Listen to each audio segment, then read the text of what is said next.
The Eternal Spring of Mr. Ito, Chapter 5. December 7th, 1941. Sara pulled up in the red knee socks that went with her plaid skirt, then put on her shoes, shining from Uncle Duncan's Sunday polishing. "Hurry up, everyone," Aunt Jean called from downstairs. "We leave for church in 5 minutes." Sara finished tying her laces, pulled a beret onto her head, and put on her green tweed coat. She never liked wearing it because its scratchy surface made her arms itch, even through the lining, but it was her best coat and she had to wear it on Sundays.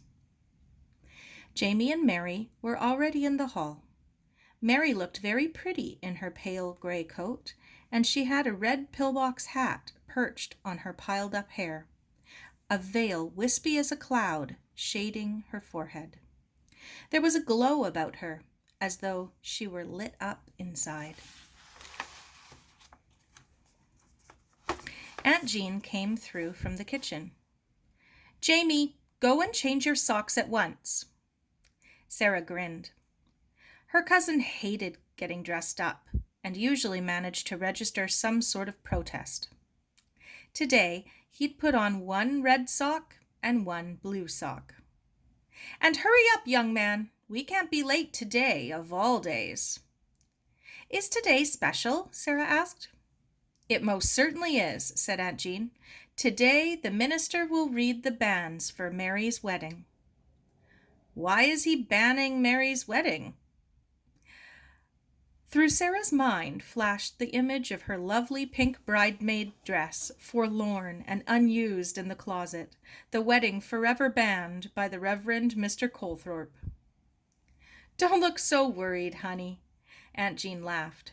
"The church always does what is called proclaiming the banns for 3 Sundays before a wedding. It's simply an announcement that Mary Cameron and David Lloyd intend to marry, and it gives people a chance to object." "Well, of course nobody would object to Mary and David getting married," Aunt Jean broke off. "James Duncan Cameron, you go and take off those argyle socks this minute. If you're not standing in this hall in decent gray ones and 2 shakes of a lamb's tail, there'll be no Sunday dinner on your plate today." Uncle Duncan came in from outside. "Hop to it, young man, and give your mother no more aggravation." Sara stared. Her uncle was all dressed up. "Are you going to church too?" "I am." He adjusted his regimental striped tie. "I intend to sit with my daughter to hear her banns read." He hugged Mary to him. "After all, I shan't have her home much longer. She'll be a married woman in a month's time and away to her own little home." He kissed Mary on the forehead. "I miss my little girl." "I'll miss my little girl." Looking at Uncle Duncan with his arm around Mary, Sara suddenly ached for her own father, so far away. She could still feel the rough surface of his Air Force blue uniform the day he'd kissed her goodbye. "I'll miss my little girl," he'd said. "But we'll be together again before long." How long? "I brought the car around," Uncle Duncan said. "All right, let's go," Aunt Jean said, and they trooped out to the Buick. It was fun having Uncle Duncan with them.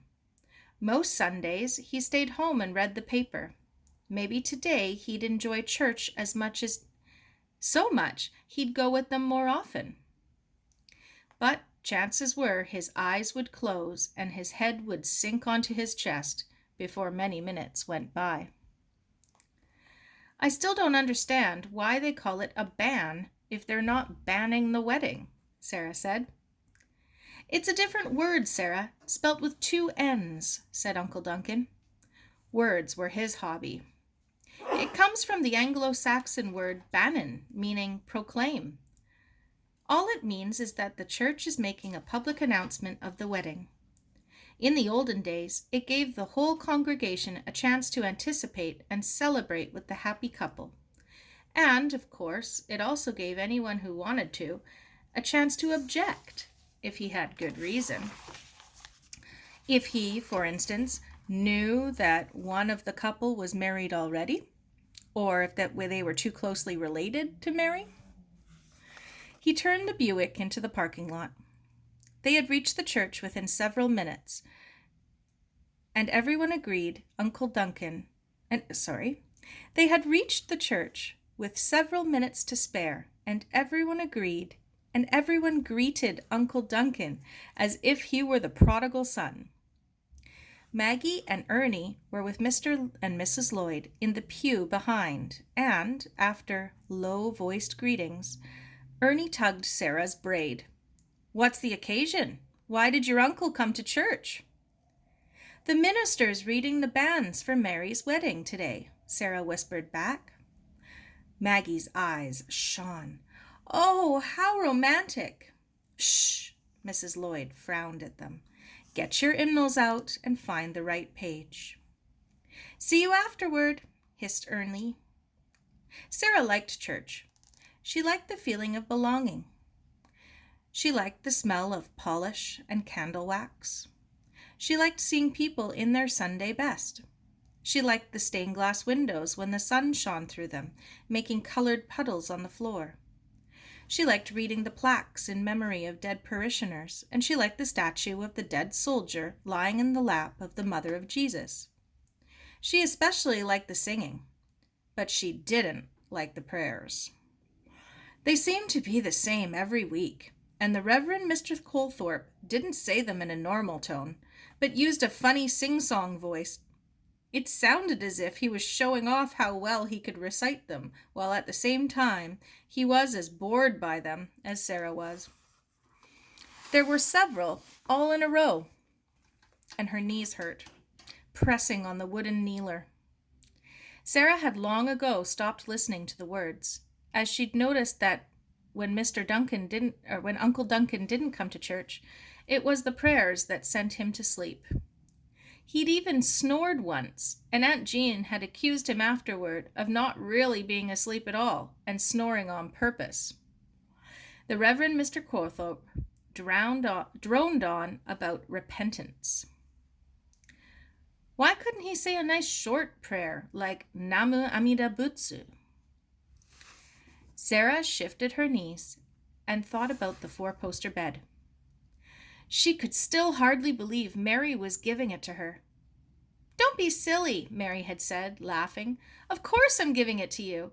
There's no room for a four-poster in our little place. You can consider it yours."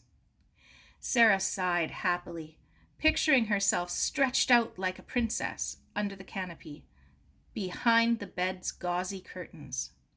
Actually, it didn't have curtains at the moment, but maybe for her birthday, Aunt Jean would ask Mrs. Ito to make some. "We shall now rise to sing hymn 296, Rock of Ages," said the Reverend Mr. Colthorpe. As they opened their hymnals, someone started shouting right outside the church. "Is that the newsboy?" Aunt Jean whispered. "He shouldn't do that in the middle of service, disturbing everybody. Someone should go out and stop him." Apparently, one of the ushers agreed with her, because a tall man hurried down the aisle to the back of the church. As he opened the big door, the newsboy's words sounded loud and clear. "Attack! Pearl Harbour! Extra, extra! Japanese planes attack Pearl Harbour! American ship sunk! Many feared dead! Extra, extra!" Every head in the church swung around. Every face was momentarily frozen, eyes wide, mouth open. In the silence, the newsboy's cries echoed through the building, and then, as the door swung closed, a buzz of voices filled the church. Aunt Jean leaned across Sara. "Duncan, surely it's a huge mistake. Didn't the paper say the Japanese were having cordial talks in Washington?" Uncle Duncan's face was an angry red. "They were the blackguards!" "Where's Pearl Harbor?" whispered Ernie. I don't know. I've never heard of it, Sara replied, her voice shaking a little. She'd never seen Uncle Duncan look like that. The Reverend Mr. Colthorpe called for silence. In a grave voice, he announced that the hymn would be changed so that they could all rise and sing, "O God, our help in ages past." It was one of Sara's favorites, but this time the solemn melody rose toward the stone arches with desperate intensity, and she could see tears glistening on people's cheeks.